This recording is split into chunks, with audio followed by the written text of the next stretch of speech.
Oluvannyuma lwa sipiika okusindika paalamenti mu luwummula omubaka Theodore Ssekikubo ne banne baategeeza nga bwe basanze obuzibu obw'okufuna ababaka ku paalamenti okuteeka emikono ku kiwandiiko ekijja obwesige mu bakamishona ba paalamenti okuli Solomon Sirwanyi, Esther Ofoyokyan, Mathias Mpuuga ne Prosea Kampulira, era bwe batyo ne basalawo okutandika okulumba ababaka mu bitundu byabwe. Leero Ssekikubo ne Arion Yokeondria basibye ejjinja ku Jinja City Hall okusolooza emikolo okuva ku babaka mu Busoga. Baaniziddwa myuka mmeeya wa Jinja City Fazira Kauma mu ofiisi ye. Ssekikubo agamba nti ababaka 11 ku abo 42 abava mu Busoga be baateekako emikono ku kiwandiiko nga olwa disitulikiti nga Bugweri, Mayuge, Jinja n'endala nga ababaka baazo tebateekanga mikono gyabwe ku kiwandiiko kino, era ensonga lwaki babanoonyezaako nga bateeka emmeeza ejjinja.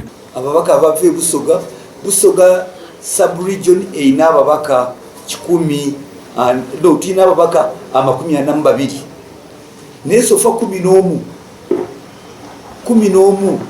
be basayiniza, abalala 31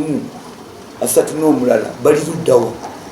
Tulina 10 n'omulala tunoonya emikono gyetunoonya tegirina wansi wa 10.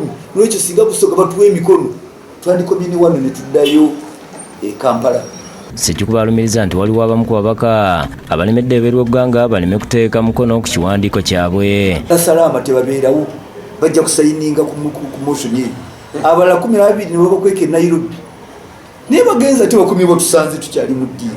Ayogedde ku mbeera yabadde Hoima ababaka gye badduse obutateeka mikono ku kiwandiiko kyabwe. Yeno olwalengeddewo ne bwebuliyanga alina fayiro ye, tubalabye muleesa obutwa. Ababaka ne batomera ebidaala n'ekidaala ne kigwa. Tugamba kutuma akazindala ebyabaddeyo byabazizi.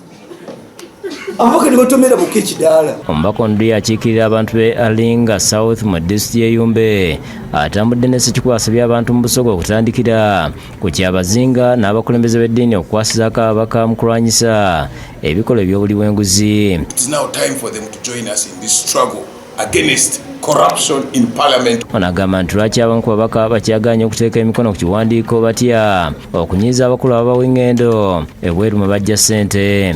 Because they know through the commissioners or being closer to the speaker, they can get this what they call external trips, where a member of parliament per night gets allowance of $720. Amyuka mmeeya wa Jinja Fazira Kauma asiminye enteekateeka yaabwe.